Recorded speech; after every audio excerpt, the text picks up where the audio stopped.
Hello అండి, hi అందరికీ. మా బ్రూనో గానికి సమ్మర్ స్టార్ట్ అయిపోయింది కాబట్టి హెయిర్ బాగా పెరిగింది. అయితే హాస్పిటల్కి తీసుకొని వెళ్తున్నాను గ్రూమింగ్ చేపిద్దామనేసి. వాడిని చూస్తుంటే బాధ అనిపిస్తుంది. హాస్పిటల్కి తీసుకొని వచ్చినాను. బాగా బాల్లాగా బుడ్డగా బాగుండ హెయిర్ ఉంటే గన అందుకు మొత్తం నీట్గా చేయమని ఆ అబ్బాయికి చెప్తున్నాను. నేను హాస్పిటల్కి వచ్చినాను. రెగ్యులర్గా నేను మా బ్రూనోని ఎక్కడ చూపిస్తానో అక్కడికే వచ్చినాను. ప్రైవేట్ హాస్పిటల్ ఇది మేము ఉండే ఏరియాలో.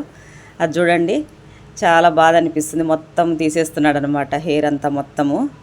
ఆ అబ్బాయి చాలా బాధ అనిపిస్తుంది. సమ్మర్ కదండి, ఎవరికున్నా కూడా ఒకసారి అందరూ కూడా ఇలా తీపిచ్చేస్తే నీట్గా ఉంటుంది.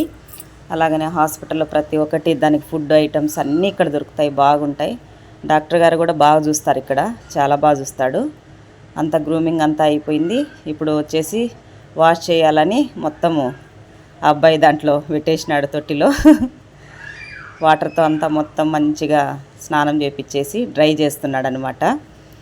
అయితే డ్రై చేసి కొంచెం అంతా మంచిగా చేసిన తర్వాత ఇంకా దానికి ఏమేమి కావాలో మెడిసిన్ అవి తీసుకొని వచ్చేసిన నేను.